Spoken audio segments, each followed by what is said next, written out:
Look at UK. I told the prime, he's a nice man, Starmer, Prime Minister. I said, you know, you have a great energy source in the North Sea. Use it. Well, you're not going to be in office very long. Their energy prices, they're putting wind all over Scotland, all over beautiful, the most beautiful fields in the world, Scotland. All over beautiful. Oh, we have some Scottish people here. Where the hell did you come from? We have Scottish people. But they're putting wind all over Scotland. The people are not thrilled with it. And it's costing them a fortune. They have the most expensive energy. And I said, I'm going to do you a favor. You could be there for a long time. Open up the North Sea oil. One of the greatest oil. And, you know, they like to say, well, it's very well depleted. No, it's good for another 500 years. And they haven't even found most of it yet. And if you look at Norway, they have a section of the North Sea, which in theory isn't as vibrant. And it's a very rich country. You know, they have a tremendous worth because of the North Sea. But UK has to, if they don't go back to oil, I think a lot of bad things are happening to Europe. You know, that their immigration policies are so bad. It's so bad. They're destroying our beautiful Europe. I love Europe. They're destroying Europe, and they better do something. I'll give them just some free advice. I'm focused here, but I give them free advice. They better be careful because immigration and energy are going to destroy Europe. On day one, I ended the war in Pennsylvania energy. I just terminated something that was insane. And we all love Elon. Elon was up here campaigning, right? But I said, Elon, I think electric cars are great, but not everybody wants an electric car. And I ended the insane electric vehicle mandate where everybody was supposed to have an electric car by the year like 2030 or some ridiculous year like that. It's just not going to be that way. I don't think it'll be some like hybrid, some kind of like gasoline powered. I mean, the nice thing about gasoline is we have 2,000 years worth of we have more gasoline, we have more oil and gas than any country anywhere in the world. Is that right? And they want us to go to batteries. Let's go to batteries. We don't have battery content. So let's go to batteries, according to these morons that were in our country. Let's not use oil and gas, which we have more than any country in the world. Let's go to batteries. Well, we have to go to the Congo and get it from China. But I actually stopped the war with Congo and Rwanda, and they said to me, please, please, we would love you to come and take our minerals, which we'll do. But I stopped the Green New Scam. It's a total scam. And, you know, we had, they used to call it global warming. Then they called it 15 other things. None of them worked. So they came up with climate change. Remember? Climate change. Because you can't go wrong with climate change if it goes up. Remember, global warming. And then the temperature started going down like a rock. Remember? We had global warming and they sent that big, beautiful ship with all scientists on it. And it went into deepest Alaska. It went up through the ice. And the global warming, it was getting so warm. Except, unfortunately, they had a bad few weeks. It got so cold that the ice just crushed the ship. We had to take those poor bastards out by helicopter.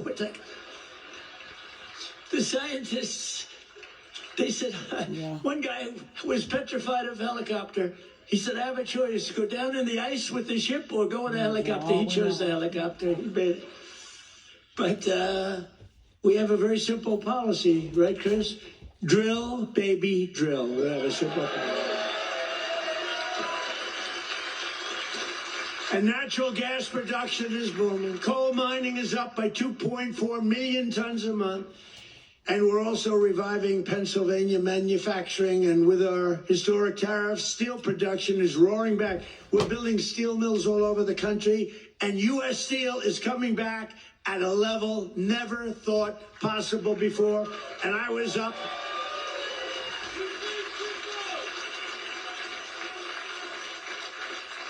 And I was up here and with the workers and with Selena. Do you know Selena? Does everybody know? And with some other people. We were up with some great people. And we spent the whole day and they were determining whether or not they want to make which one of the deals. I went to the workers. I said, which one do you like? We picked the right one. As I said before, billions of dollars they're spending. And the steel workers are doing phenomenally better. I think you're going to do better than you've ever done before. You were losing all of your steel. If we didn't have tariffs, you would have no steel. We wouldn't have one steel mill anywhere in the United States.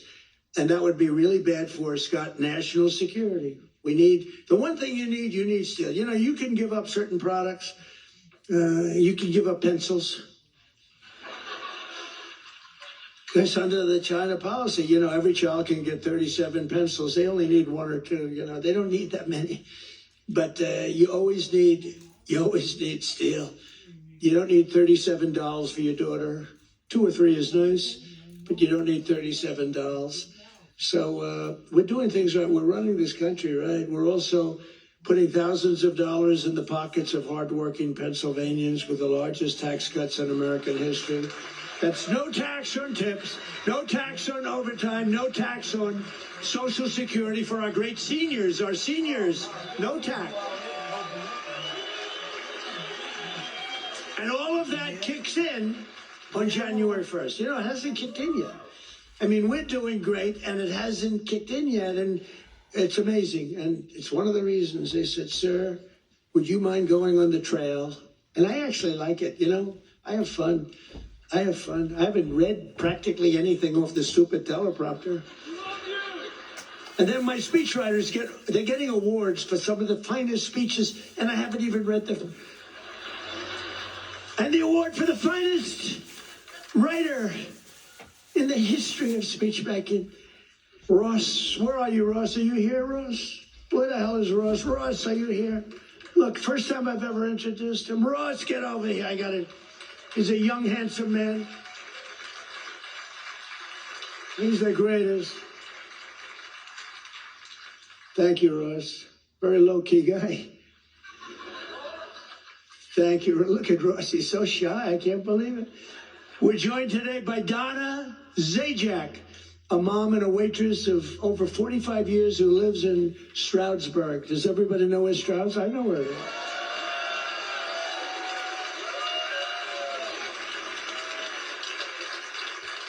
Because of no tax on tips, Donna estimates she will keep hundreds of additional dollars every single month, and she'll put all of that money toward her daughter's dream of becoming a veterinarian. That's a good, right? A good thing.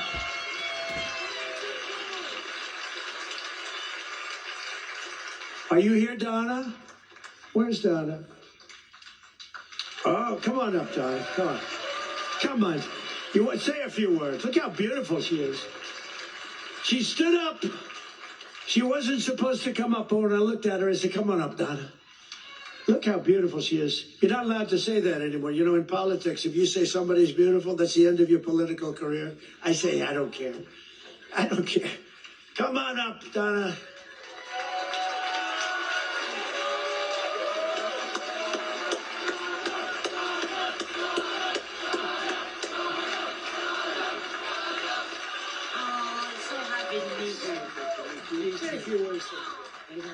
Yeah, just say whatever.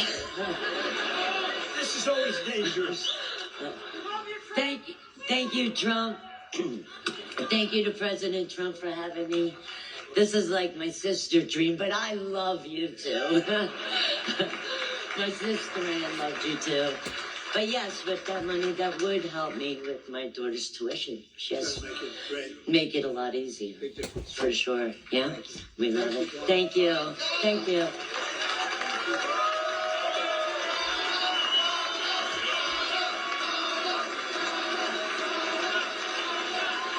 A star is born. That's all it says. A star is born. Is your sister here? Is your sister here, Donna? Are you? Oh, hello. How are you? Good family. Well, thank you. Thanks, Donna. That's beautiful. Also with us is Marine Corps veteran Sean Downey, who now serves as a firefighter and a local first responder. Sean worked over 400 hours of overtime. That's a lot. And thanks to no tax on overtime, He'll take home thousands of dollars extra, which he plans to use to buy your first home. And thank you. Where's Sean? Good, Sean. Good. So you're going to use that money well, right? That was not an easy one to get approved. You know, it all went through Congress. I had to really push hard. I was not nice. I was not nice to get you that money, but you're going to use that money to get a house, right? A first house? Good. Well, you have a great future. Thank you very much. And here as well is Megan Hemhauser from Cresco, Pennsylvania. Megan's husband works 10 to 15 hours of overtime a week operating heavy equipment while she bartends and waits tables at night and homeschools her two children during the day, getting more and more prevalent. Homeschooling getting more and more. It's happening. That's okay. It's good. But thanks to no tax on tips and no tax on overtime, more than a quarter of their income will be tax-free. Megan, do you want to come up? Come on, Megan. Come on up.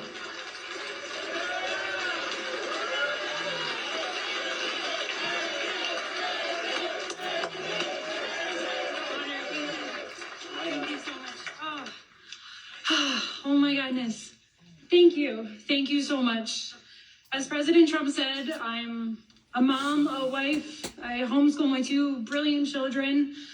And the no tax on tips is incredible. No tax on overtime is incredible for my husband. And it all comes back to our family. It saves us, and it's for the future of our children. And it's been such a blessing to be home with them and to have them here with me tonight. And thank you for everything, President.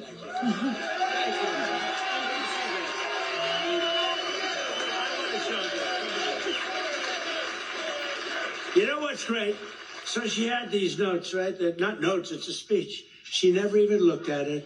She was great. It's much better when you don't have to read it. Ladies and gentlemen, thank you. So I just thought, great job. That's a great job. Thank you. Thank you so much. Thank you. Thank you. Thank you.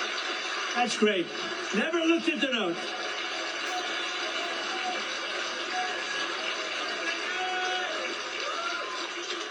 She never looked at those notes. That's pretty cool. I have a lot of professionals sitting right here. They'll get up and read a speech.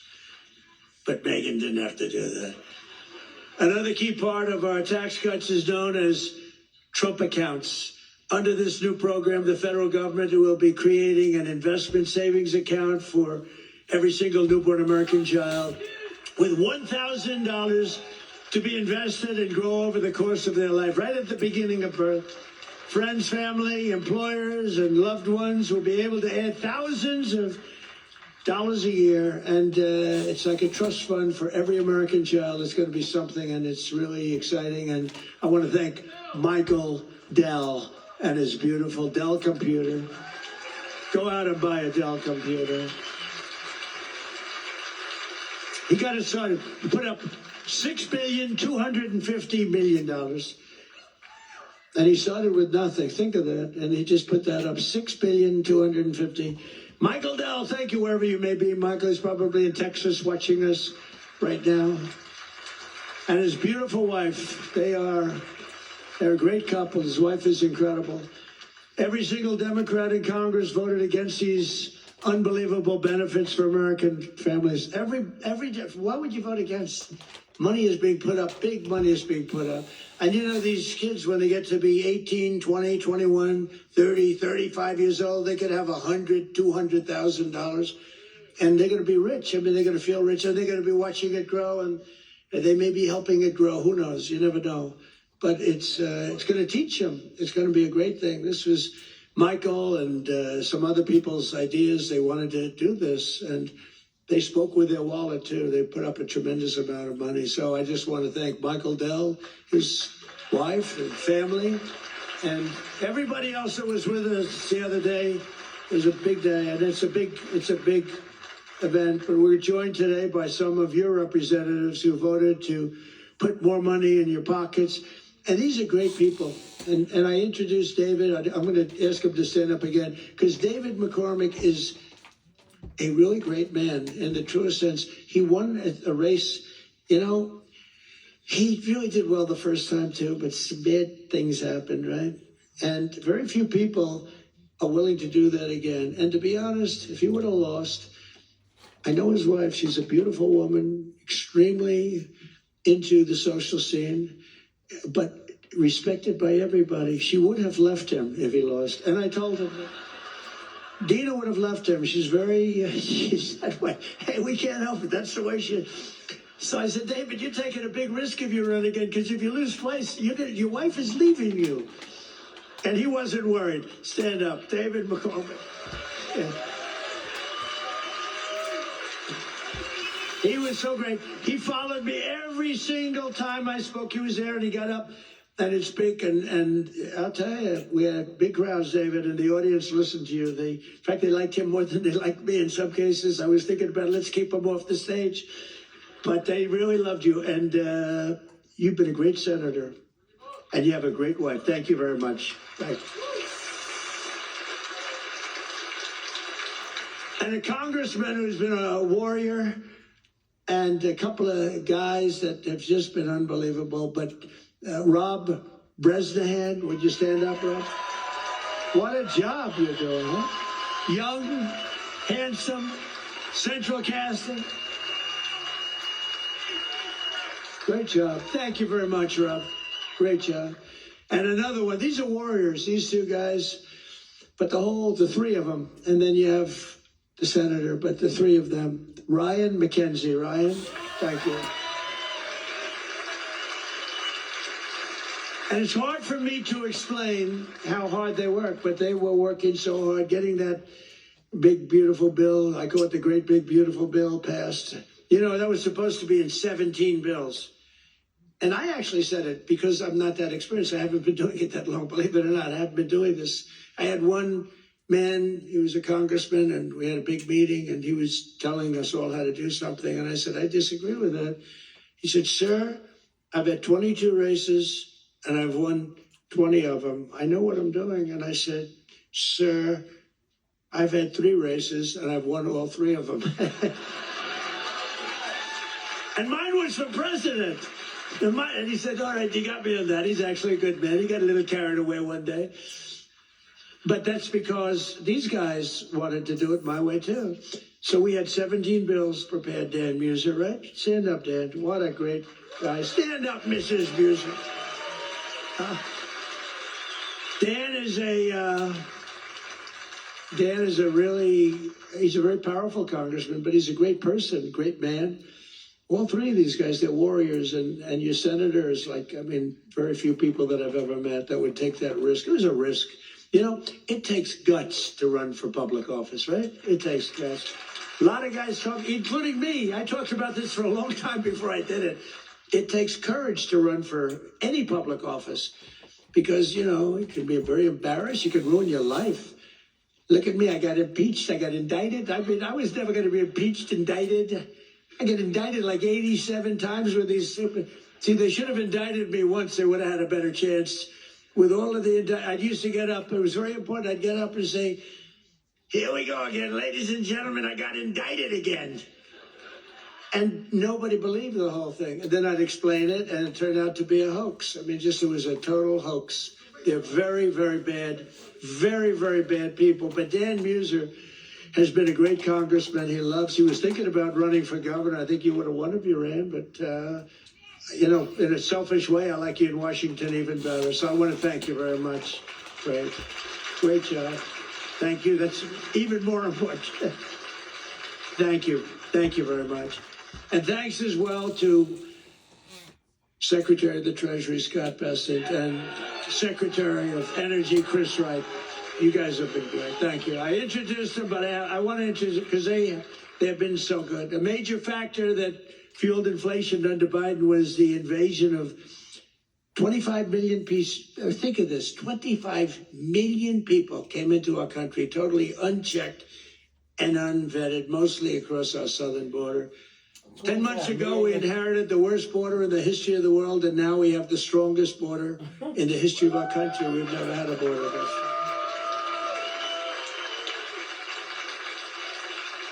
And people don't talk about it. You notice they don't talk about it. When I was running, it was the biggest thing. And before I was running, that's all they talked about, the border, the border, the border. And now I fixed it. Nobody wants to talk about it. Even my people. They say, sir, don't put it in your speech. Why? Because nobody cares about the border. You fixed it. No, but you know how bad that is? Because they forget what you did. We had a border that was so bad. Everybody, criminals, everybody pouring into our country. Anybody. You know, the Congo, I just settled that war. The Congo, their entire prison population was set into our country. Venezuela, their entire prison population was dumped into our country. And now we have the tightest border we've ever had. We have one of the strongest borders anywhere in the world. I would say there's one country that has probably a stronger border. You know what that is? You know what that is? North Korea. North Korea, I think, has a stronger border. But other than North Korea has 7 walls of wire, and each of them has 1 million volts of electricity going through it. So if you get over one, you're dead for the next one. If you get over one, you're in very bad shape. If you get over 2, you've set a record. So I don't know, Scott, I think we give North Korea the safest border, don't you agree? You know, but ours is pretty safe. And I want to thank Pete Hegseth and the military for helping us.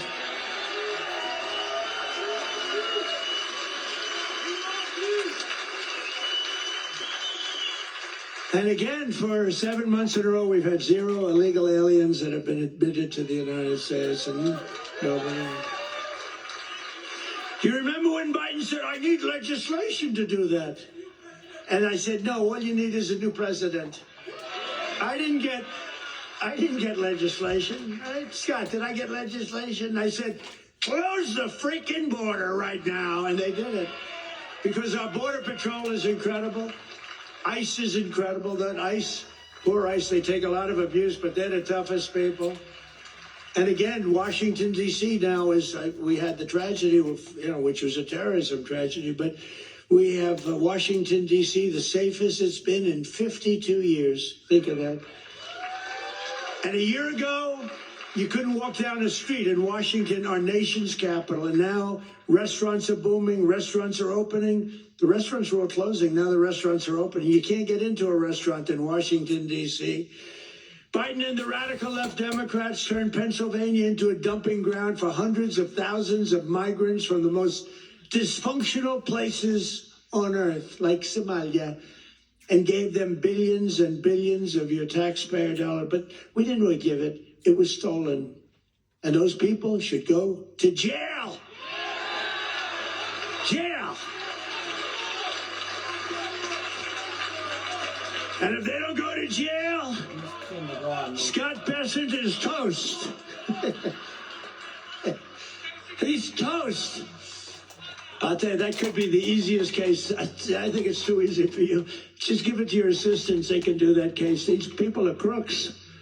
They don't work. 91% unemployment, okay? It's a scam.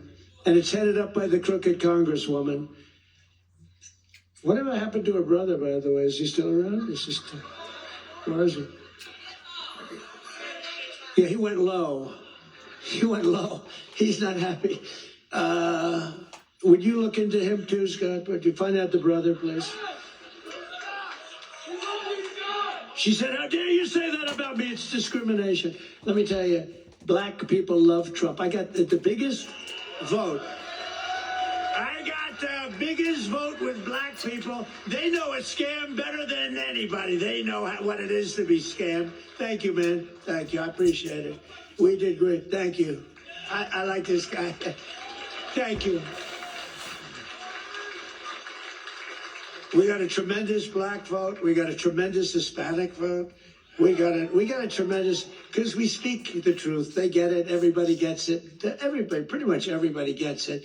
And they know we're the real deal. Our country's become so strong in such a 10 months. Think of it. It's not even a year. It's like, if we keep going like this, I don't know if we can do that.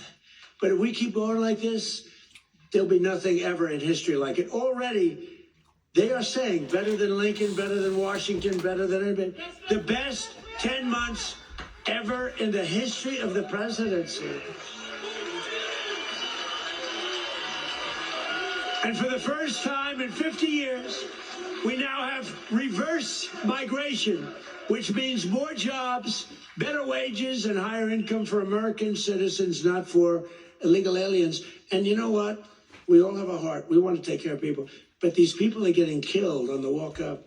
They're dying. They're dying. They have to go through jungles. We don't realize this. They are going through areas that are not, it's not possible to get through some of the areas. They're going through jungles down in the Central America, South America, some of these areas with snakes, with crocodiles and alligators.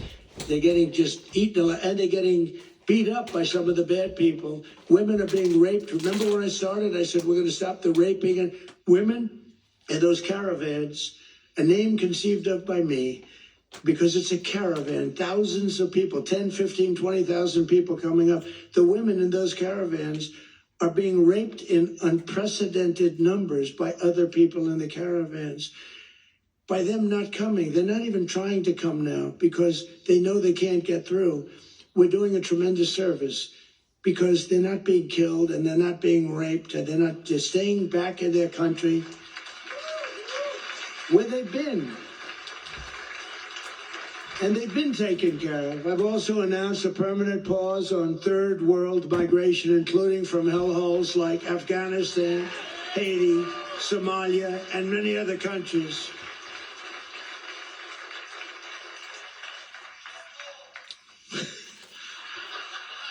I didn't say shithole, you did.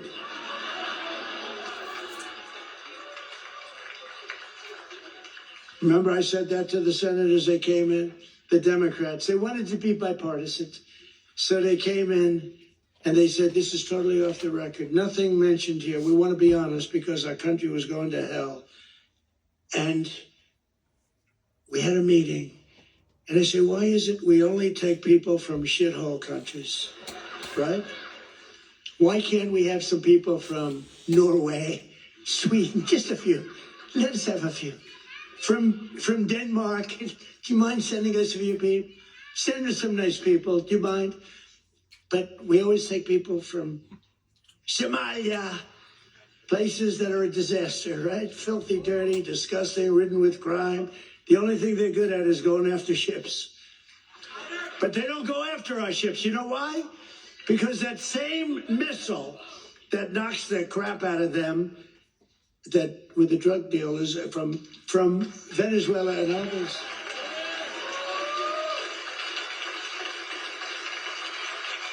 That same missile, think of it, from hundreds of miles away, we have the greatest military, we have the greatest equipment, we make the greatest equipment in the world. I bought more equipment. We rebuilt the military in the first term. Then Stupid Joe gave a lot of it to Afghanistan, but it was a lot, but relatively little, but we're still adding to it a lot. But I'll tell you what, I'm looking at this big tough guy with the red hat on. I like that guy. But stand up, let me just see what you look like. Nobody's going to mess with him. Okay. He's central casting. Thank you very much. Very good. I see he's enjoying it. I like people that enjoy things because you got to smile about this whole thing. But that same missile system that hits the center of everyone. Remember, every boat that gets hit, we don't want to do that, but every boat that gets hit, we save 25,000 American lives. Every boat. And when you view it that way, you don't mind. But we have that same system aimed at Somalia, and if they go and want to raid our ships, and not our ships, worldwide shipping, you know, they used to go and take the ships. When one or two of them get hit, they say, we'll pass. So we've cut down drugs, 94% coming in from sea. 94, right? 94%, Muser. 94%, Muser. That's pretty good. We're trying to figure out who the hell are the other 6%. They're finding it very hard to get people to navigate those waters. The problem is nobody wants to go fishing anymore either. They don't want to get in boats. They don't want anything to do with boats. I think we've destroyed the boat market. Other than that, it's been very effective. We've cut it down 96%. Think of that. And now we're going to do land. because the land is much easier and it's even more prevalent. If you don't share our values, contribute to our economy, and assimilate into our society, then we don't want you in our country. We don't want you.